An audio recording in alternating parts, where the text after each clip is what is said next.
ಎಲ್ಲರಿಗೂ ನಮಸ್ಕಾರ. ನಾನಿವತ್ತು ದೀಪಾವಳಿ ಹಬ್ಬಕ್ಕೆ ವಿಶೇಷವಾಗಿ ಮಾಡುವಂಥ ಮಂಡಿಗೆ ಹೇಗೆ ಮಾಡೋದು ಅಂತ ಹೇಳ್ತಾ ಇದ್ದೀನಿ, ತೋರಿಸ್ಕೊಡ್ತಾ ಇದ್ದೀನಿ. ನಿಮ್ಗೆ ಇಷ್ಟ ಇದ್ದರೆ ಅದನ್ನು ಮಾಡ್ಕೋಬೋದು. ಈ ಸಕ್ಕರೆ ಪೌಡ್ರನ್ನು ಮೊದಲು ಮಾಡ್ಕೋಬೇಕು. ಇದರಲ್ಲಿ ಒಂದು ಅರ್ಧ kg ಸಕ್ಕರೆ ಹಾಕಿದ್ದೀನಿ. ಅದ್ರ ಜೊತೆಗೆ ಒಂದು 4-5 ಏಲಕ್ಕಿ ಹಾಕಿ ಪೌಡ್ರ್ ಮಾಡಿದ್ದೀನಿ. ಆಮೇಲೆ ಒಂದು ತಟ್ಟೆಯಲ್ಲಿ ಹಾಕ್ಕೊಂಡು ಅದರ ಮೇಲೆ ಕೊಬ್ಬರಿ ತುರಿ,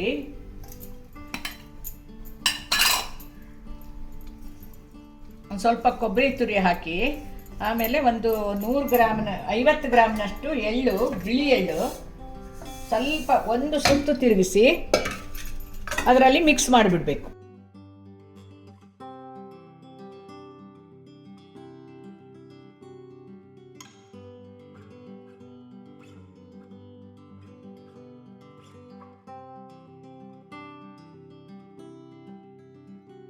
ನೋಡಿ, ಈಗ ಮಿಕ್ಸ್ ರೆಡಿ ಆಯಿತು.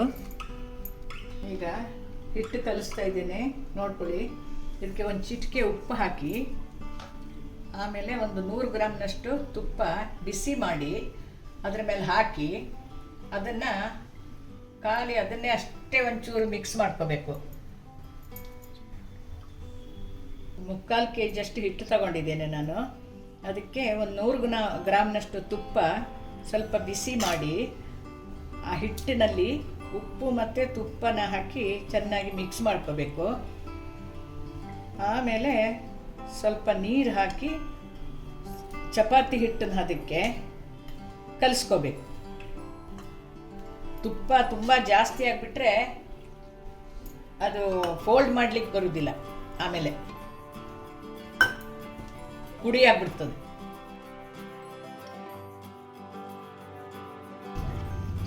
ಸ್ವಲ್ಪನೇ ನೀರು ಹಾಕಿ ನೋಡ್ಕೊಂಡು ಕಲಿಸ್ಕೋಬೇಕು.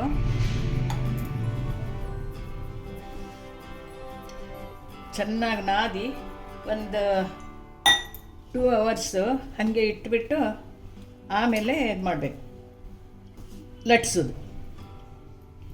ಈಗ ಹಿಟ್ಟು ರೆಡಿಯಾಗಿದೆ. ಇದನ್ನು ಹೀಗೆ ಒಂದು 2 hour ಹಾಗೆ ಇಟ್ಬಿಟ್ಟು ಆಮೇಲೆ ಲಟ್ಸಿ ಕರಿಯೋದು.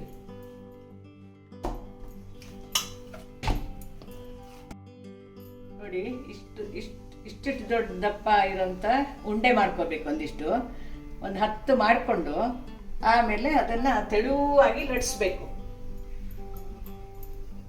ತೆಳ್ಳಗೆ, ದಪ್ಪ ಇರಬಾರ್ದು, ಅದು ಉಬ್ಬಬಾರ್ದು, ಹಂಗೆ ಪುರಿ ಥರ ಆಗಬಾರ್ದು. ಅದಕ್ಕೆ ತೆಳುವಾಗಿ ಲಟ್ಸ್ಕೊಂಡು ಆಮೇಲೆ ಎಣ್ಣೆ ಕಾದ್ಮೇಲೆ ಚೆನ್ನಾಗಿ ಕಾಯಬೇಕು. ಎಣ್ಣೆ ಕಾದ್ಮೇಲೆ ಅದರಲ್ಲಿ ಹಾಕಬೇಕು.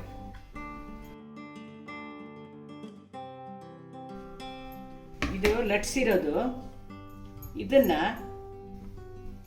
ಎಣ್ಣೆಯಲ್ಲಿ ಹಾಕಿ ಒಂದ್ಸರ್ತಿ ಹಾಕಿದ್ಮೇಲೆ ಮತ್ತೆ ವಾಪಸ್ ಉಲ್ಟಾ ಹಾಕ್ಬಿಡ್ಬೇಕು. ಉಲ್ಟಾ ಹಾಕಿ ಇದನ್ನ ತೆಗೆದು ಇಷ್ಟೇ ಸಾಕು. ಆ ಪೌಡ್ರ್ ಮಾಡುವಾಗ ಎಳ್ಳು ಹುರಿದು ಹಾಕಬೇಕು, ಹಸಿದು ಹಾಕಬಾರ್ದು. ಇದನ್ನ ಹೀಗೆ ಪೌಡ್ರ್ ಮಾಡಿ ಇಟ್ಕೊಂಡಿದ್ದೇವಲ್ಲ ಅದರೊಳಗೆ ಹಾಕಿ ಈ ಥರ ಅದ್ರ ಮೇಲಿಂದ ಸ್ವಲ್ಪ ಹಾಕ್ಬಿಟ್ಟು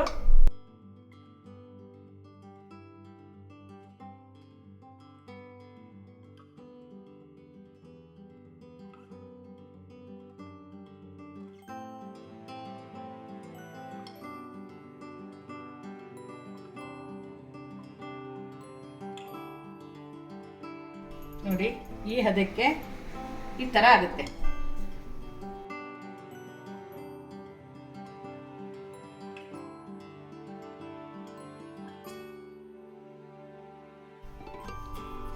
ನೋಡಿ, ಈಗ ಮಂಡಿಗೆ ರೆಡಿಯಾಗಿದೆ.